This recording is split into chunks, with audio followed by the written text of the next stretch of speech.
Alright, today we got a 2006 GMC Sierra. We got a brake booster that's leaking on us, so I got the old one out already, and I'll show you how to put the new one in. To get it out, it's the backwards operation of what we're going to do. So we've already got the old one out, as you can see right here. Out here in the driveway, I've got the old one and the new one side by side. What you want to do is make sure your shaft right here is the same length on both of them. We've got 6.5 inches on this one, 6.5 inches on that one. What that's going to do is get your brake pedal right back where it was to start with. If you have to adjust them, they just screw in to shorten them up and unscrew to drive them back out. So we'll grab this one, we'll go to the truck.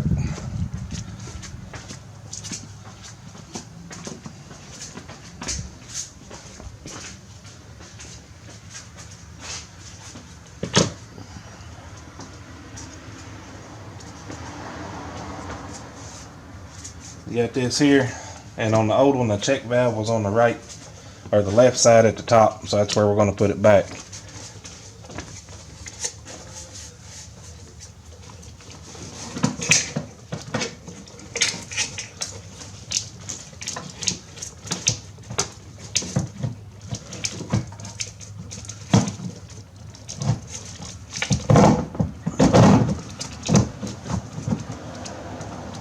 We'll slide that right in there.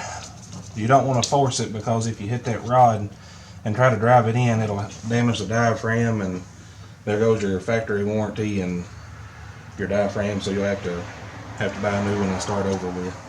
So we'll leave that sitting in there right like that for a minute. We'll come around to the front underneath the dash, and I'll show you how to bolt. Alright, on the brake booster, the bolts come through here on the driver's side, right behind the brake pedal. It's going to be a snug fit, but I was able to get to it with a little bit of problems. I'm not going to tell you that it wasn't hard, but you can do it. I'm not a master mechanic by no means, just a Saturday, Sunday type dude in the garage.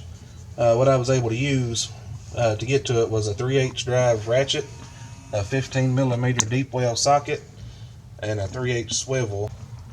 Alright, so around the front of the truck on the driver's side, where we put the brake booster in, there's going to be 4 holes where these bolts go in at.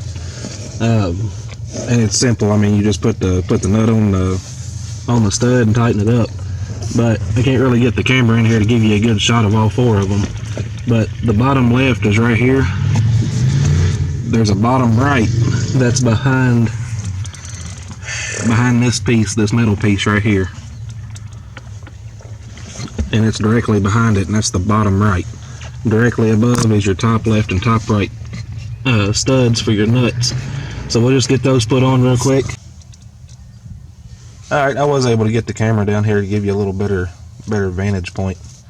You can see the bottom 2 there on the left and right. You got a top one right there on the left, and the top one on the right is right back there. It kind of blends in with that support, but you can see it right behind there. So just 4 bolts, 4 nuts, we'll tighten them up. Alright, so here we are. We're going to hook everything back up. We're going to get our plunger there from our booster and hook it on that peg there with the brake pedal. This is our brake switch. On the rod that comes from the brake booster and comes through on your brake pedal switch, it will go in between the 2 plastic pieces on that switch. That's the only way that clip will go back on, and without that clip, without the sensor, your brake lights won't work. So that's kind of a vital key there. Alright, so here we are under the hood after we've had a wonderful, fabulous time with the inside of the brake booster. We'll move to the outside. Warranty void, check valves removed. Well, we're not going to remove that because we'll have one heck of a vacuum leak.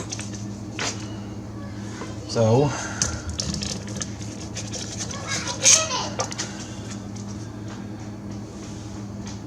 Failure to replace a leaking master cylinder will void booster warranty.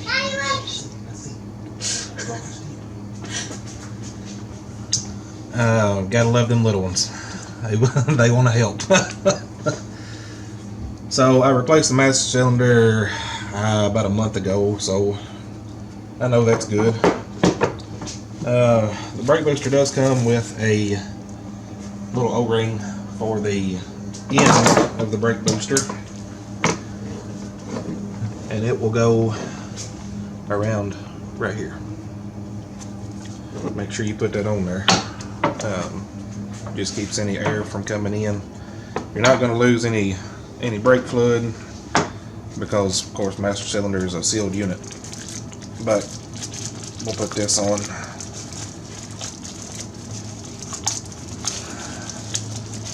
Just to keep any vacuum from leaking.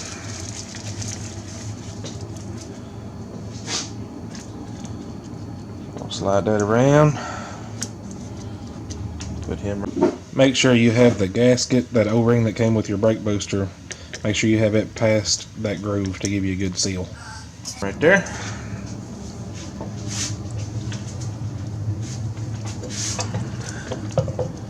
Put that back in there. Line our holes up. Get a good fit. Got our two 15mm nuts here, one on each side.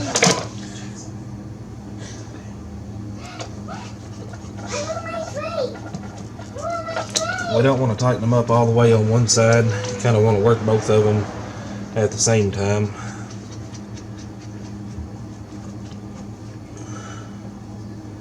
Make sure you get a good seal on that O-ring.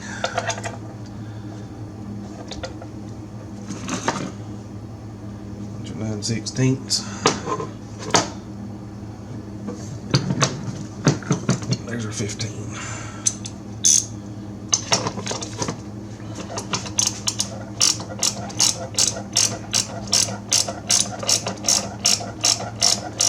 Brake lines on these trucks, the nut forms a 9/16, so that'll help you out if you're like me and can't read the nut size by looking at it, and save you a couple trips to the toolbox.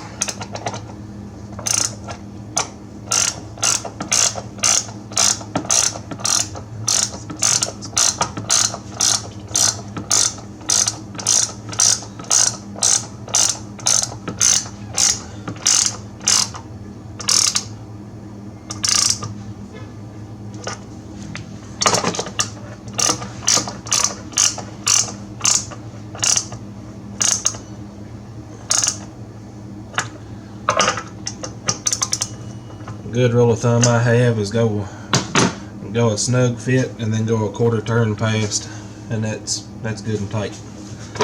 So we've got our two brake lines here. We'll slide them back on. Tighten up our nuts here. And since I took this off, I'll have to bleed the brakes just a little. Shouldn't be a whole lot of air in there, but we made it this far. Why stop here? Get our 9/16 wrench.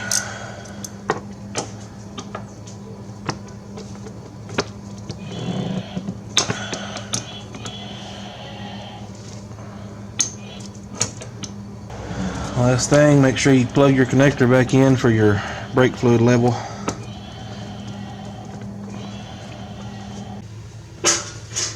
Also, after we get this put together, don't forget to hook your vacuum line back up right there. So,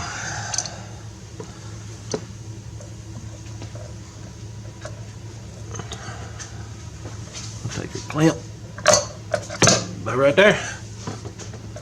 We're good to go. So, but that's it. We're all buttoned up.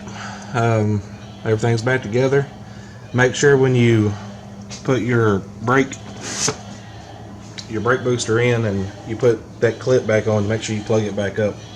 I don't know if I said that earlier in the video, but anyway, we're gonna jack the front end up, yank the two front tires off, bleed the brakes because we got drums in the back. So y'all like what you see, hopefully it's helpful. PB&J Garage, right here in Kentucky. So y'all hit the thumbs up, subscribe, and we'll see you next time.